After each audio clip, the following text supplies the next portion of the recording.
Okay, good morning, grade 7 Gold. Good morning, ma'am. Okay, so before we proceed to our lesson proper, I have some classroom rules to state. Okay, number 1 is to, okay, who will read for number 1? Kaizen, read for number 1. Stay respectful. Okay, stay respectful. Number 2, Jiro. Okay, listen to others' opinions or to the answer of your classmates. Okay, number 3, Rosel. Look at who is speaking. Okay, look at who is speaking, especially when your teacher or your classmate is discussing. Okay, number 4, Lionel. Piggyback to other ideas. Okay, when we say piggyback off other ideas, you can create your own answer or your own idea based from the answer or ideas of your classmate. Do you understand? Yes. Okay, so are you ready to listen and learn? Yes, we are. Wow, full of energy, grade 7. So now, our first activity is called recalling. Are you playing ML? Yes. Okay, there is a recalling in ML. What do you mean by recalling in ML? Okay, go back to the base and regain strength. So now, okay, it's same with our lesson. We go back to our previous lesson to build our foundation to our new lesson. Okay, so I have 3 questions in recall. Okay, so number 1 is, okay, what might happen to people and buildings during a strong earthquake? Okay, who wants to answer for the number 1 question? Yes, Lionel. During a strong earthquake, people may get injured or trapped due to the falling objects, collapsing walls, or broken glass. Okay. Or collapse. Okay, number 1. Okay. Some people get injured and some buildings were collapsed. Also, some grounds are get cracked. Okay. How about number 2? Okay, all of you read the question number 2. 1, 2, 3, go. Why do you think earthquakes can be dangerous even if they last only a few seconds? Okay, who will answer for number 2 question? Yes, Carl. Earthquakes can be dangerous even if they last only a few seconds because of sudden shaking, cause buildings to collapse, objects to fall, and ground to crack, and leads to injuries, loss of life, and damage to property. Okay, correct. So, in number 2, even the earthquake can last in a few seconds. It can cause what?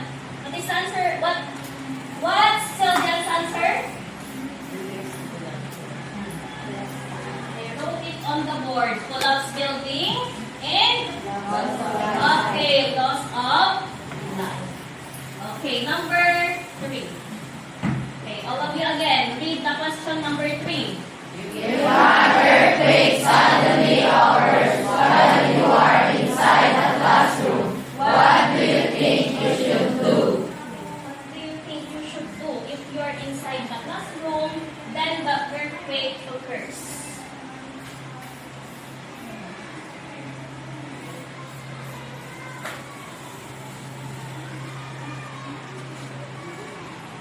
Yes, Joanna? If an earthquake suddenly occurs while you are inside the classroom, stay calm and perform the drop, cover, and hold technique. Okay. Stay calm and perform the DCH technique. Okay, later on, we will discuss what is DCH technique. Okay, just stay calm. Don't panic. Don't run outside. Okay. So now, I will give you a scenario. I think this year is guys, you are in grade? Okay, you are in grade 4. So, do you still remember that earthquake? Yes. Okay, so, I know that you are inside the classroom because that day, okay, was Wednesday. Okay, so, all of you again, read the scenario. 1, 2, 3, go. Remember July 27, 2022, when Pangasinan experienced a magnitude 7.0 earthquake from the 2022 Northwestern Luzon earthquake. Imagine that you were inside your classroom when it happened. Suddenly, the ground started shaking, the lights were swaying, and books began falling from the shelves. Some students became frightened and started to panic as the shaking grew stronger. Do you still imagine what happened in that day?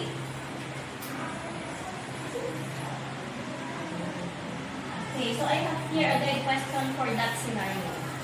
Okay, our guide question is, okay, we will read for our guide question. Okay, Rian. What actions would help you stay safe in this situation? What will you do if you are in that situation? You're inside the classroom, the ground is shaking. Okay, yes, Althea. Be calm and alert and follow for the precision backlog and avoid driving for safety. Okay, very good. Let's give 3 clap for Althea. Okay, so, do you have any idea or other answers for that scenario? Anyone? Yes, Tracy? Remain calm and perform drop covering. Okay, you have to remain calm and perform the drop, cover, and hold. So, okay, today we will demonstrate the correct technique for drop, cover, and hold during simulated earthquake surveys. Okay, so that is our objective for today. The drop or the duck, cover, and hold. So first, before we discuss, I will present to you a video. You have to watch our video first.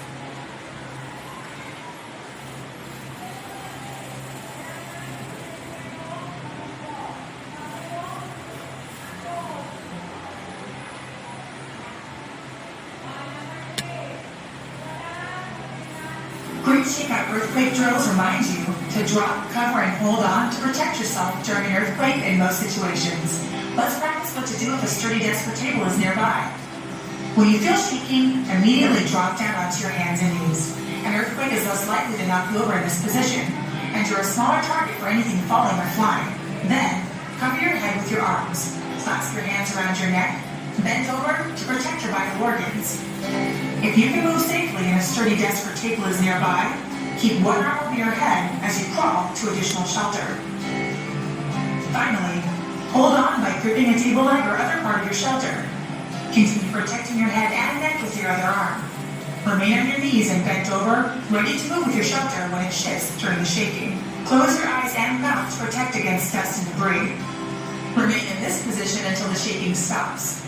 After the shaking is over, wait a moment and check all around and above you before getting up or leaving your shelter. Register at shakeout.org to practice earthquake safety with millions of people worldwide and to see videos showing what to do in a variety of situations. So, I get the video in Shakeout. So, be mindful in clicking or opening some links. Okay, use reliable source and credible authors. Okay, our reliable source are the government websites, educational websites, and toe. Okay, if you have an assignment, just click those links. So, based from our video, okay, what was the video tells us?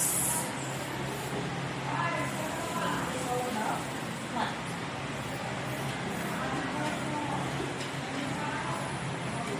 Yes, Lionel. The video is all about Earthquake and what you need to do during an earthquake. okay, correct. So, on what to do during earthquake. So, in DCH technique, we have 3 guide questions. So, the number 1 is why is it safer to drop on the ground immediately during an earthquake? Okay, why? Okay, yes, Rihanna. Dropping to the ground immediately during an earthquake is safer because it helps prevent you from falling and protect you from being knocked down by strong shaking, allowing you to quickly take over and protect yourself from falling over. Okay, very good. Give 3 claps for Rihanna.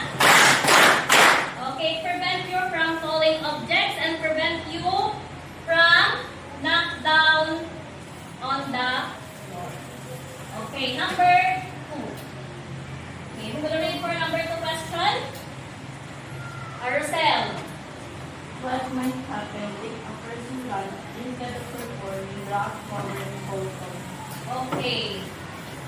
So what might happen if a person runs instead of performing the DCH technique? Okay, yes? Curly? If a person runs instead of performing drop, cover, and hold, they may become more vulnerable to injuries from falling objects, broken glass, or collapsing structures. Blood trying to move during the shaking. Running can also cause loss of balance, increasing the risk of accidents. Okay, correct. So give also 3 claps for Curly Kay. So running outside during earthquake is more prone to injuries. And okay, maybe some falling objects will hit you. So, if in that case, do not run outside. Just stay inside the classroom and do the DCH technique. Okay, number 3. Okay, all of you read the number 3 question.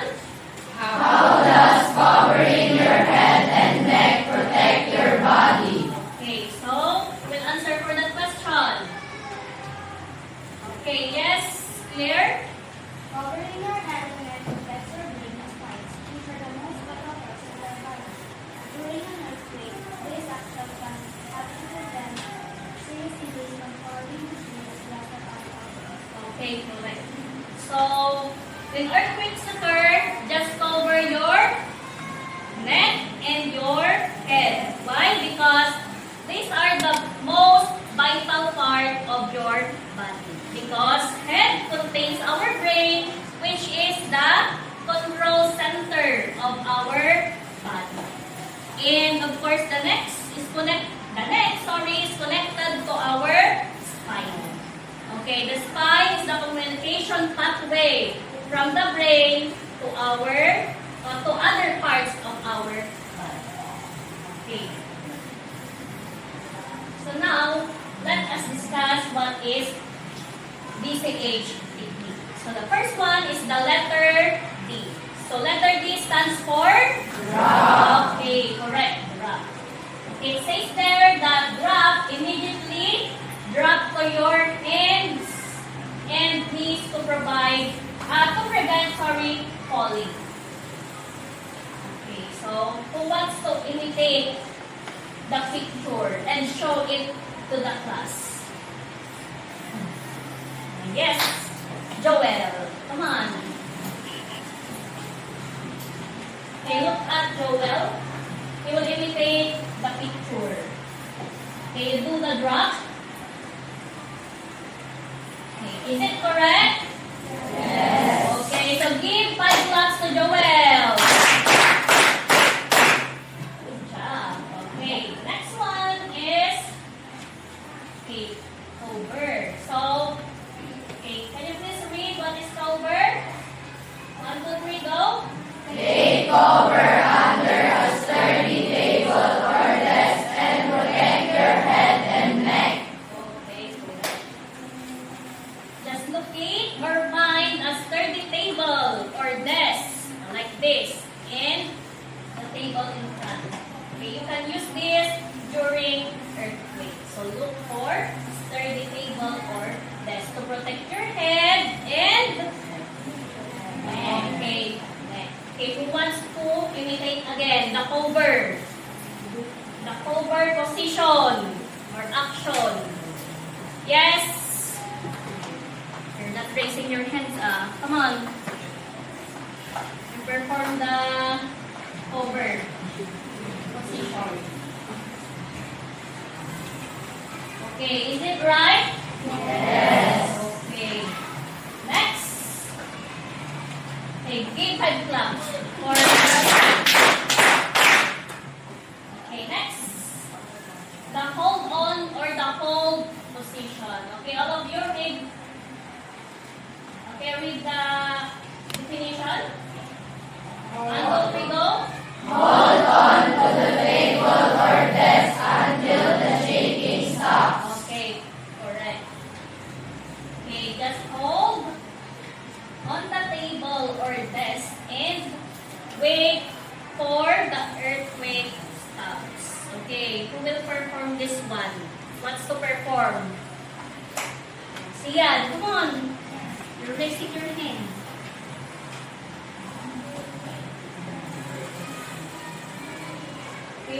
Or you just get a chair. Will borrow a chair. Is that sturdy?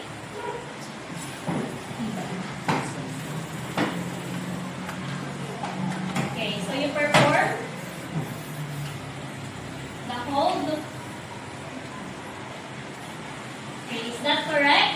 Yes. Yes. Or maybe you can do the other angle position. Okay, so other chair. So give 5 claps also to. Okay, Sian. 1, 2, 3, go. So you're good in doing. Okay, BCH here. So now I have here a guide question in that discussion or for that discussion. Okay, why is hiding under a table safer than standing beside a wall? Why? Hiding under the table or the desk is safer than standing beside the wall. Beside the wall. Okay, yes. Jasmine. Hiding under a table is safer because it protects your head and body from falling objects, or standing beside the wall will leave you exposed to the different energy. Okay, correct.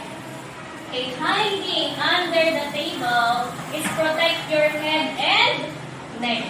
While standing beside the wall can what? You are prone to falling objects. Okay. Next. And we have a group activity called acting out. So I will group you. We will create 3 groups. Okay, this is the group 1, the group 2, and the group 3. Okay, so it says here that group 1 demonstrate the drop. Okay. The group 2 demonstrate the cover. And the group 3 demonstrate the hold on or the hold. Okay, do you understand? Yes. Okay, so after 2 minutes, you perform it in front. Okay, with the proper posture. posture. So I have here a rubric on how to grade you. Okay, so number 1 is the correct posture. Number 2 is immediate response. Okay, number 3 is seriousness and participation. Do not laugh while performing that. Imagine that earthquake is ongoing. Okay, so number 4 is follow instructions properly. Okay, so again, do the drop, do the cover, and do the fold. Okay, so I will point a leader. Okay, the leader here is Rihanna. Here is Claire, and the group 3 is 4. Okay, the leader is Carl. Okay, so the leader will please count your group members.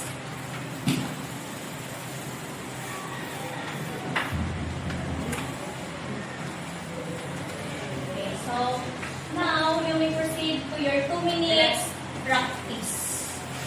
Okay, the group 1 stays here, the group 2 stays here, and the group 4 the group 3, sorry, at the back. Okay, I have here a timer. After 2 minutes, perform it in front.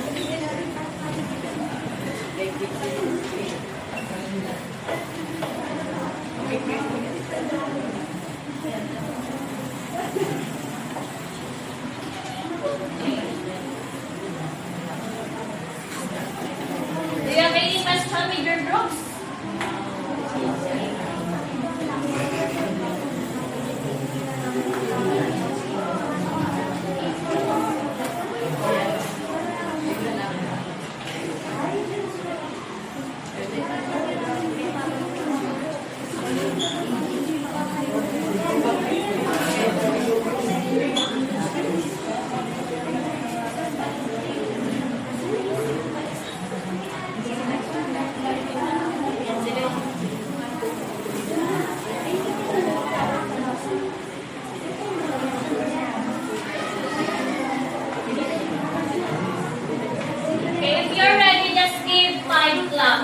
Okay, the first group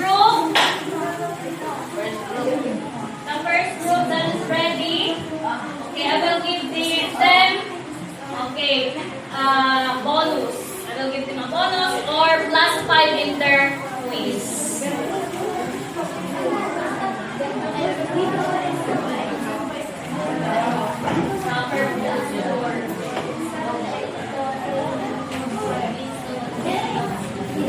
The other side is in your neck, the other is in your head.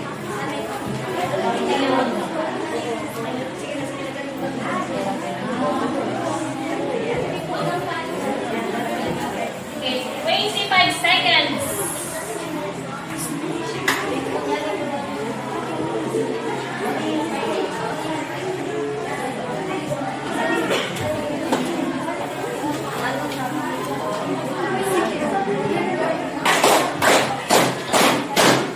Okay, so the group 1 is ready. Okay, you have a +5 on your quiz. Okay, so go back to your proper seats now. Faster.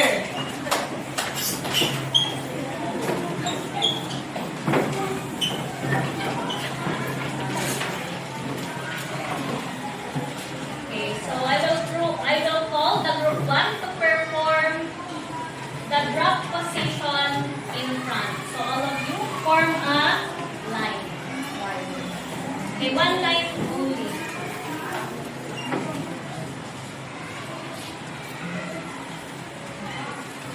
When I say drop, just drop.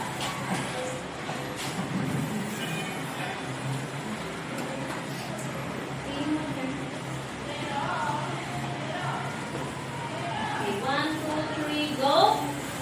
Drop. Are they in correct position? Are they in correct position? Yes. Okay, so yes. Give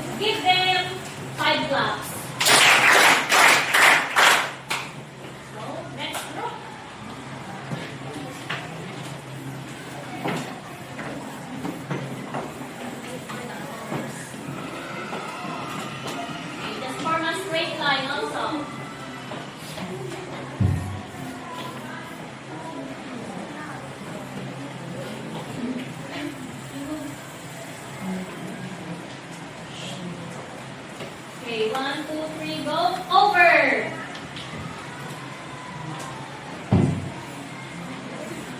Okay. Are they correct position? Yes. Okay, so yes, give them 5 claps also.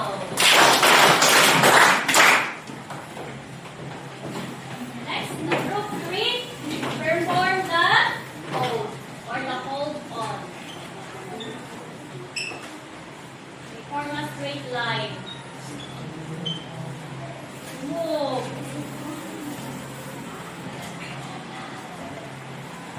There's a lot of space there. Do not compress, just spread.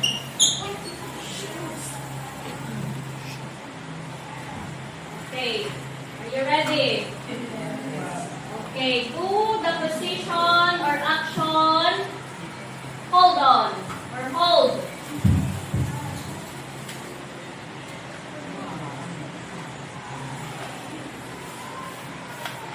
Okay, is it correct position? Yes. Okay, yes. So give them 5 claps also.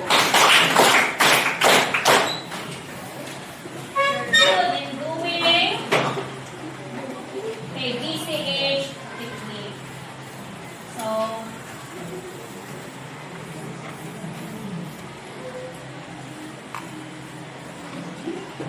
I hope that DCH technique you may apply it in the real life situation. So you can avoid danger and you can stay safe. Okay. Clear, clear. Okay, a guide question.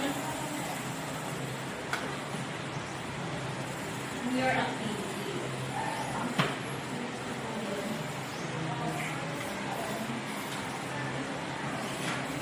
So the guide question is, okay, if you are outside during an earthquake, would you do the DCH technique or the drop, cover, and hold on still apply?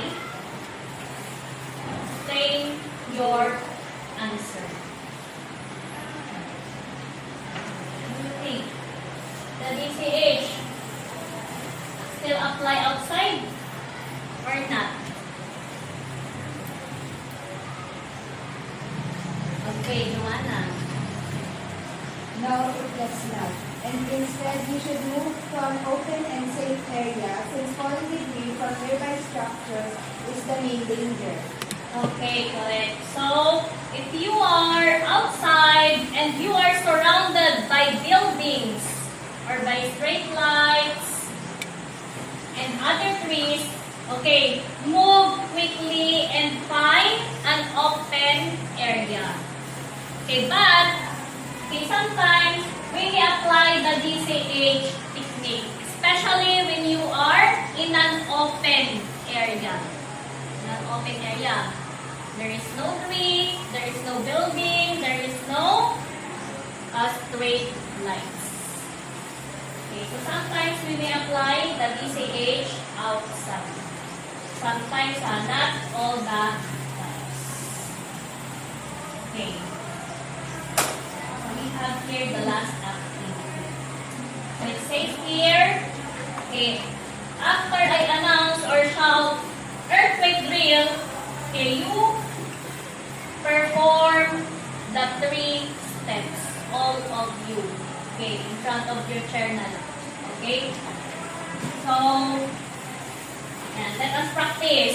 All of you will stand up and practice the DCH technique before we perform. So, you give space to your classmates. You will give them. Give space to them.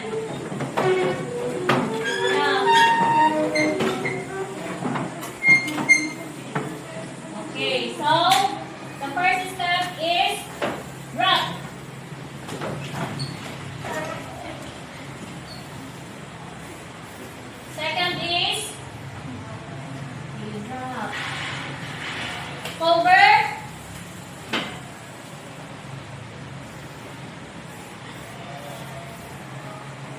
Hold. When I say cover, can you go under your desk? That is the proper step in doing DCH. Okay, again. Again.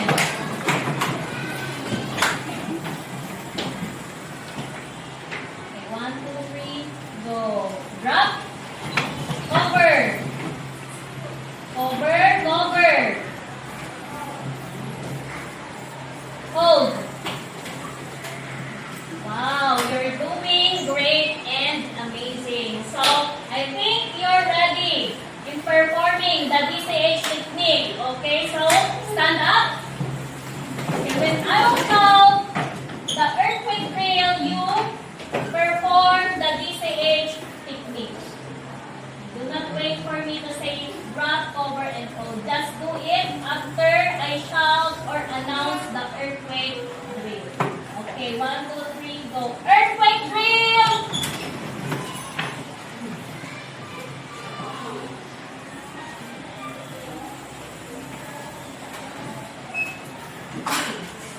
Some of you performed well, but the others can't follow the instruction. Okay, so you will now stand up. Okay, give 10 claps to yourself. 1, 2, 3, go.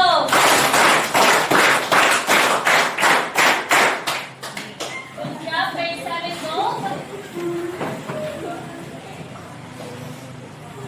Okay, so we have there again. Okay, a guide question. Okay, how might practicing earthquake drills regularly help reduce injuries during real earthquake situations? How might earthquake drills regularly help reduce injuries during real earthquakes? Okay, yes? Jewel. Practicing earthquake drills regularly helps people react quick and correct during the earthquake. By practicing the action drop, cover, and hold on, individuals develop muscle memory and remain calm, which reduces panic and prevents them from falling objects or diseases. This preparation briefly notice ways of injuries and save lives. Okay, so give 3 claps for Jewel. Okay, when we are always practicing the DCH technique, when earthquake occurs, we stay calm. And because we know what is to perform or what to do. Okay. Lastly, okay, the last activity is the real life situations or analyze the real life situations. Okay, so the number 1 question is, okay, you read, all of you, number 1. 1, 2, 3, go. You are in a library with no tables nearby during an earthquake. What should you do? Okay, what should you do? You are in library and okay, there is no table nearby. Okay, yes, Janelle. Drop to the ground, cover your head and neck with your arms and stay away from windows and tall shields. Okay, so just do the DCH technique and stay away from the bookshelves and to the windows. Okay, so number 2. Okay, all of you again? Can you please read the number 2? You are in a crowded mall. How can you apply the drop, cover, and hold on principles safely? Okay, good answer for that question. Yes, Jiro. Drop to the ground particularly and stay close forward or else stay without locking. Okay, just do also the DCH and stay away from the exit. Why do you need to stay away from the exit?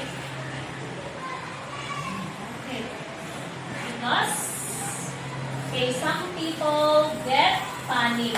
Okay, they run outside. So if you're an exit, they will step on you or bump Okay, so last question, the number 3. 1, 2, 3, go. Why should people avoid elevators during earthquakes? Okay, why? You should avoid elevators. Okay, yes, Dan. Avoid using elevators during earthquakes because they may get stuck or knocked up during an earthquake. Okay, correct. There is a malfunction. So, what? Do not use elevator because you get stuck inside of it. So, lastly, is the complete me activity. So it says here, you need to complete the sentence. Okay, who wants to answer that? So, during an earthquake, the safest action to protect ourselves is? The safest action to protect ourselves is what? Yes, gender. Because we not covering all in our body before Okay, correct. Just do the DCH technique to protect our body from falling out. So now that you learn and understand the DCH technique, we will be having a short quiz. Okay, are you ready with your quiz? Okay, yes. Okay, just write your name, break and section, and also the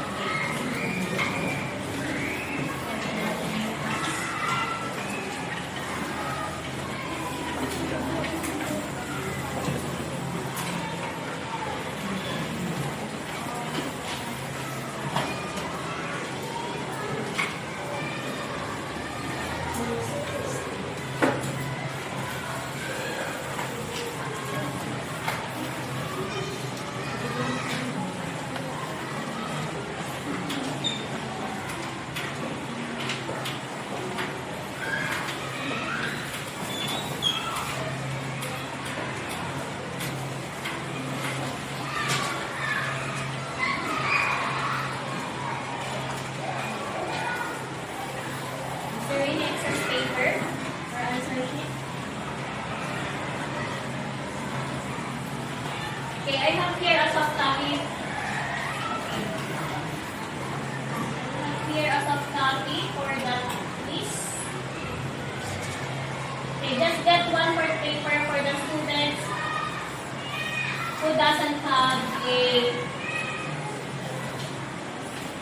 answer sheet or the test paper.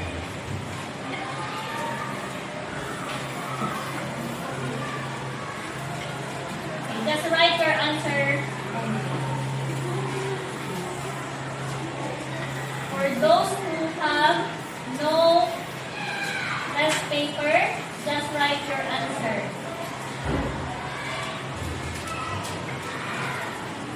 Okay, these are the questions.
Okay, done with number 3?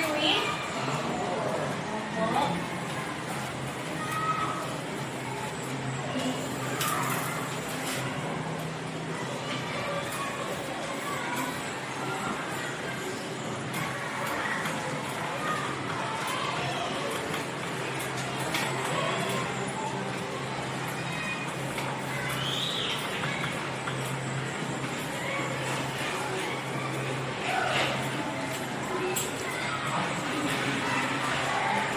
Okay, number 5.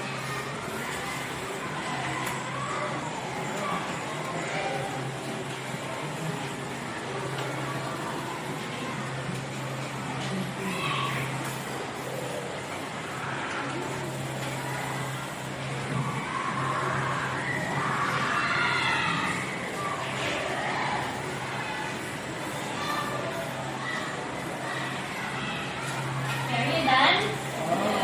Okay, so the time is running out. Therefore, we will check your answer tomorrow. Okay, pass all your papers. Do not stand up, just pass and try.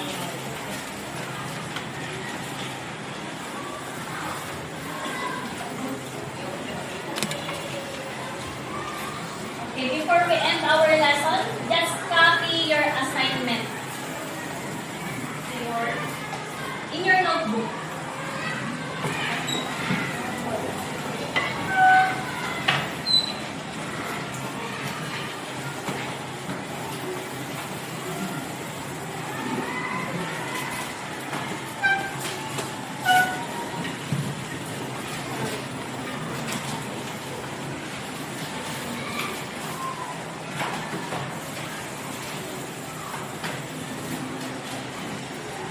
That is your assignment. Okay, draw a poster illustrating the drop, cover, and hold on technique. Just like this.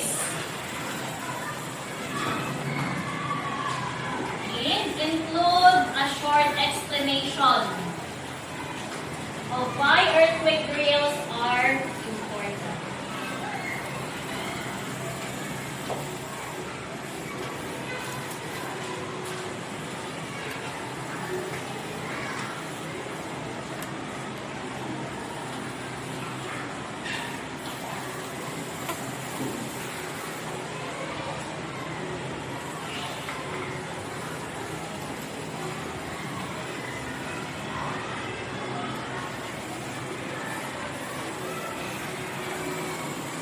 Okay, are you done? Yes, make it fast.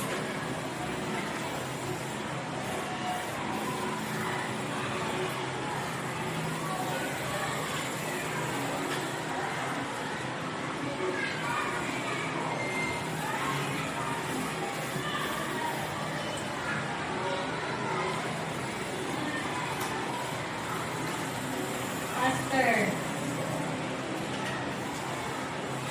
Because you have your next subject. Make it fast.